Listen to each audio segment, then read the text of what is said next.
And we're just going to put the 3 poles, 2 on either end with the long hooks and 1 in the centre. And it's just a matter of finding the eyelet, hooking, putting the hook in, and you can just leave it just dangling there. So this is probably the most challenging part, is putting up this canvas awning here. So just lay it out like I've done here with the correct end ready to go into the end of the zipper here. Just make sure you've got a long piece of cord attached to the inside part of the zipper, because you use that to drag it along. So as with most zips, you've got to get them as parallel as you can for the zipper to work.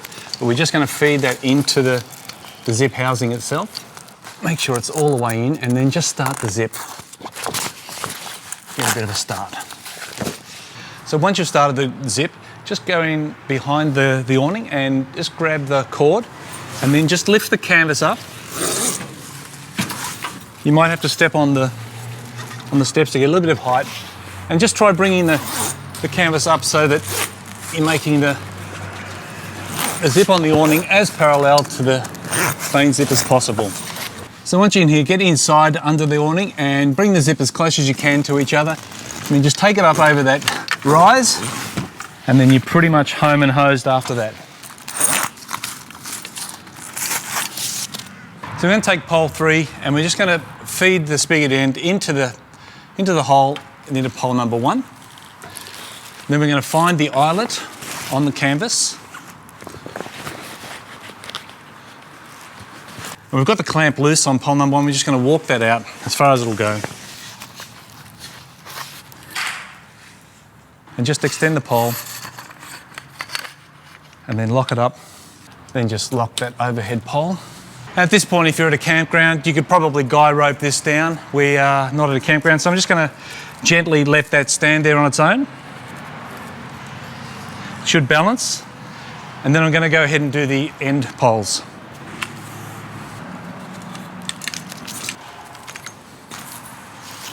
Okay, so that's the main awning. We've put up a couple of spreader bars as well. And when you've got to this stage, you've really done virtually all of the work. From here on in, it's just a matter of a single wall either end and some Velcro, where you can then put up the extension room, and that's just Velcroed in. There's a zip and some Velcro for the front wall, and the same again on this end. And once you've got them on, you can then put your shower tent up as well. Finally, you've got some Velcro along the side of the camper here, where you can attach some skirt, and that'll run all the way along, down here and underneath the stairs, down to here. It'll cover the wheel, and it'll go over the top of the kitchen, and from there you'll have some Velcro along the side of the skirt that you can then put your PVC floor in if you wanted to fully enclose the annex in.